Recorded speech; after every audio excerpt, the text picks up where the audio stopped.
Hello दोस्तों, एक बार फिर से स्वागत है आपका अपने ही यूट्यूब चैनल यूट्यूब बायोग्राफी में। आज जो हम बायोग्राफी आपके सामने लेके आए हैं, ये सिर्फ एक बायोग्राफी नहीं, एक क्रांति की कहानी है। जानिए स्टीव जॉब्स की ज़िंदगी की वो सच्चाई जिन्हें दुनिया नहीं जानती। एक अनाथ बच्चे से लेकर दुनिया के सबसे इनोवेटिव इंसान बनने तक का सफ़र, बचपन की तकलीफ़ें, कॉलेज छोड़ने का फ़ैसला, एप्पल की शुरुआत, निकाल दिया जाना, पिक्सार की कहानी और आखिर में जीवन का सबसे बड़ा सब। भाग एक अनाथ बच्चे की शुरुआत। कुछ कहानियाँ दुनिया बदल देती हैं और कुछ इंसान उस कहानी को जन्म देते हैं। स्टीव जॉब्स की कहानी एक ऐसे ही अनाथ बच्चे की कहानी है जिसे उसके जन्म के तुरंत बाद छोड़ दिया गया। 1955 सैन फ्रांसिस्को, एक 23 वर्षीय कॉलेज गर्ल जैनी शिबल और एक सीरियस प्रेमी अब्दुल्ला जनार्दली के बीच जन्मा बच्चा, लेकिन समाज और हालातों ने उस नवजात को गोद देने पर मजबूर कर दिया। पॉल और कैलरा जॉब्स, एक साधारण दंपत्ति ने उस मासूम को अपनाया और उसे नाम दिया स्टीव जॉब्स। भाग 2, बचपन की जिज्ञासा की कहानी और उसकी आग। स्टीव जॉब्स बचपन से ही अलग था। उसका दिमाग मशीनों, सर्किट्स और तारों में उलझा रहता था। पढ़ाई में होशियार नहीं, लेकिन क्यूरियोसिटी में सबसे आगे। उसके पिता ने उसे इलेक्ट्रॉनिक्स सिखाना शुरू किया और यहीं से एक जुनून ने जन्म लिया। 7वीं क्लास में एक बार स्टीव जॉब्स ने स्कूल छोड़ने का मन बना लिया क्योंकि वो क्लास को बोरिंग समझते थे। कॉलेज ड्रॉप आउट, लेकिन सोच में टॉप। भाग 3, 1972 यानी कि 1972 में स्टीव ने रीड कॉलेज ज्वाइन किया, लेकिन एक सेमेस्टर बाद ही ड्रॉप आउट हो गया। कारण महंगी फीस और पढ़ाई में रुचि में कमी। लेकिन यही वो सपना था जब उसने कैलीग्राफी क्लासेस की, जिसके बाद में मैकिन्टॉश के टाइपोग्राफी को जन्म दिया। वो बिना हॉस्टल के फर्श पे सोता, कोको कोला की बोतलें बेचता और एक हिंदू मंदिर में जाकर मुफ्त भोजन करता। एप्पल का जन्म 1976, स्टीव जॉब्स और स्टीव वॉन्जिएक ने अपने गैरेज में एप्पल की नींव रखी। एप्पल आई और फिर एप्पल सेकंड ने मार्केट में धमाका कर दिया। 1984 मैकिन्टॉश आया और एक ग्राफिकल इंटरफेस वाला कंप्यूटर जो आज हर घर में मौजूद है, कंप्यूटर की शुरुआत बना। लेकिन स्टीव का परफेक्शनिज्म और एटीट्यूड उनके लिए मुश्किल बन गया। भाग 5, एप्पल से निकाला जाना और फिर खुद की तलाश करना।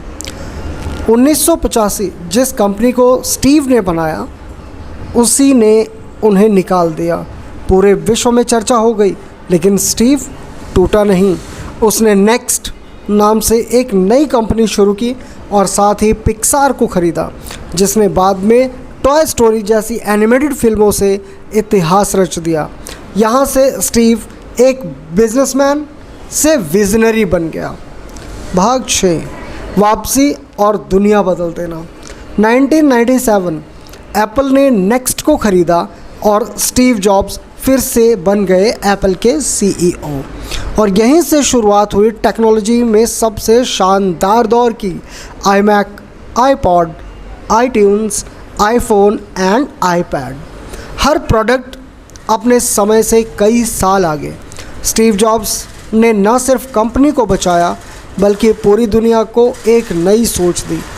थिंक डिफरेंट और उसका मंत्र बन गया। अंतिम दिन और अमरता की सीख।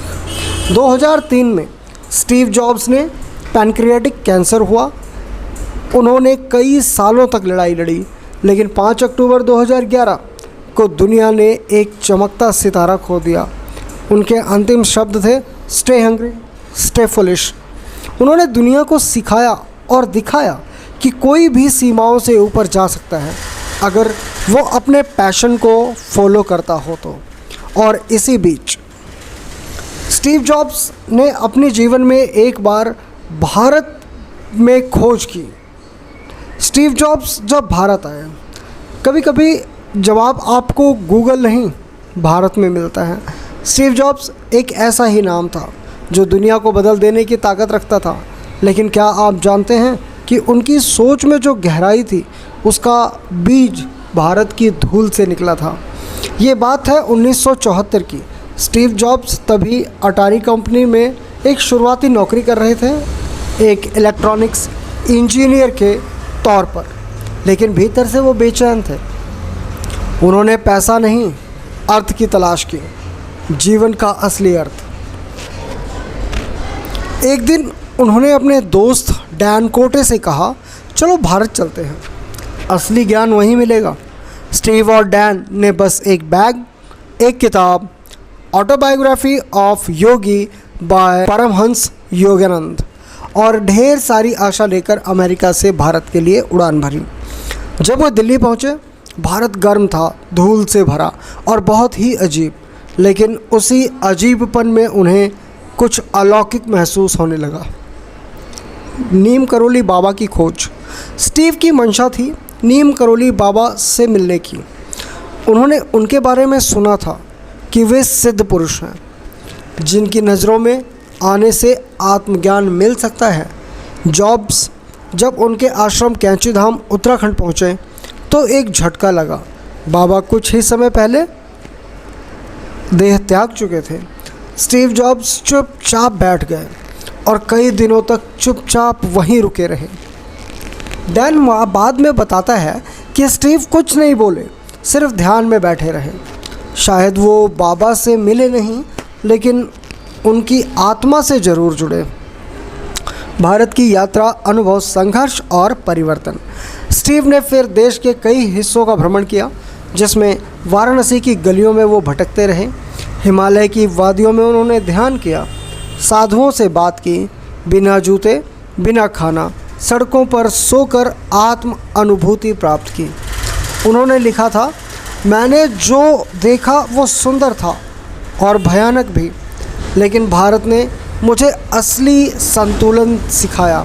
Inner simplicity with outer impact. Bharat का असर स्टीव की सोच की क्रांति में। स्टीव जब अमेरिका लौटे तो वो पहले जैसे नहीं थे। उनके कपड़े साधारण हो गए, बाल छोटे हो गए और सोच में एक अजीब ठहराव आ गया। उन्होंने सिंप्लिसिटी को जीना शुरू किया। यही वजह थी कि एप्पल के प्रोडक्ट इतने सिंपल, क्लीन और मिनिमल थे। यही वजह थी कि उन्होंने कभी अपने परिवार, रिश्तों और जीवन को मशीनों से ऊपर नहीं रखा। यही वजह थी कि उन्होंने कहा, the people who are lazy, who are crazy enough to think they can change the world are the ones who do. Let me repeat it again. The people who are crazy enough to think they can change the world are the ones who do. अंतिम भाव, भारत से मिली सीख। Steve की ज़िंदगी के आखिरी दिनों में जब उनसे पूछा गया कि उन्होंने सबसे बड़ा सबक क्या सीखा, तो मुस्कुरा कर बोले, सच्ची सुंदरता भीतर से आती है और ये मैंने भारत से सीखा है। तो दोस्तों, आप बताइए कैसी लगी आपको स्टीव जॉब्स, एप्पल के फाउंडर की कहानी, ये बायोग्राफी, और कैसा लगा उनका भारत भ्रमण। आप अपने जवाब हमारे कमेंट सेक्शन में ज़रूर लिखें और साथ ही अगर वीडियो आपको पसंद आई हो तो वीडियो को लाइक करें, चैनल को सब्सक्राइब करें, साथ ही प्रेस करें बेल आइकन ताकि लेटेस्ट वीडियो की अपडेट मिल सके आपको सबसे पहले। तब तक के लिए खुश रहिए, हंसते रहिए और खुशहाल रहिए। जय हिंद, जय भारत।